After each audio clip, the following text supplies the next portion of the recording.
backbone, mga ampaw. Di na ika pa ng bata, ginawan tuta. Anak ng puta, di na ganda, di na gana. Katali yung mga kinanampusta. Sa ngayon tapos ka, wala nang pake. Kahit sa mga otit mo isumbong mo. Kala ko may mga bayag to, o bakit bumahag mga tumbong nyo? Nakaraan, nakailan daan yung hood nyo. Kaya kung lapag-lapagan o kahit saan, isa lang isa patunay na kaya ko kayo tapak-tapakan. Shoutout sa mga taga-kabila, kahit kalaban kabi-kabila. Mga feeling ops, dumadami na binagusto. Tumayo, pinagbibira-bira o naabutan dun sa sentries. Kaya pinangahan, hindi kayo minamalas. Tawag dun katangahan. Diba gusto mo ko abangan, hindi ako kinabahan. Pinakawalan mo pa kasi kaya kayo tinambangan. Baka ampaw, sumabay sa puso, baka makulit, sinabugan na ang puso. Bawal dito ang paduro-duro, pag si amay ginabong muluso. Baka makulit, gusto makaisa, kaso lama, marunong magdala. Baka patataga ay puro matitigas, kaya di nyo kayang mauga. Sige sumabay ka, baka mamatay ka. Sila ka, sabay-sabot na patakahanda. Sinta, di mo inasinta na ako, kaharap mo para palising ka.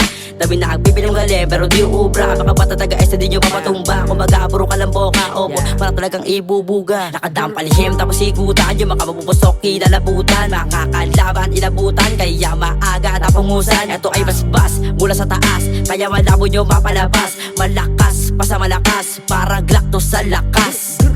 Pag amili-mili ka, para yung sumasa. Pag marunong makinig, may matatamasa. Mga araw na malasa, pwede maging tsansa. Kung ikinaagapos, pare pwede ka na nga lumaya. Para mabugante, ngirla sa atay kung gusto mo mabante. Pero kung bingi ka sa aking pananaw, para kang naligaw na hindi matanaw. Di ka naman kuminang, pundido ang ilaw. Kaya maginaw sa pera, di naman ako silaw. Alam mo na yan, musika lang yung tunog. Nung ako'y nahubog, tuloy pa rin ako kahit alam ko nabubog. Man, heda din ako sa mga dago ko kaya sinalo. Mapungoy mata ko dahil sa mga tinamo. Kaya din ako takot pa na magamali. Papahingalin tsaka ako magpapawi. Bawal sinasabi ko, meron to kahulugan. Paano mo madadama kung hindi mo natunugan? Galing to sa sunugan, parang panaginip. Isa ako sa mga tao madalas di pumipilit, pero doon simingit, dumadayo may kitid, kaya di na bumipilit. Baka magulat pag sinalamuat ko yung pagkabuwang. Kaso mabait na maangas manamit, di ko pinapansin mga nagpipiling na boss, mga oma, puro boka, puro eba. At di ko na malayan, yung dating hinawakan na biglaan na bitawan. Ngayon dinadampot ko na nga muli ka, peraso na sila, kaya parang nang hinayang. Bakit ko pa hinayaan yung pangarap pabayaan?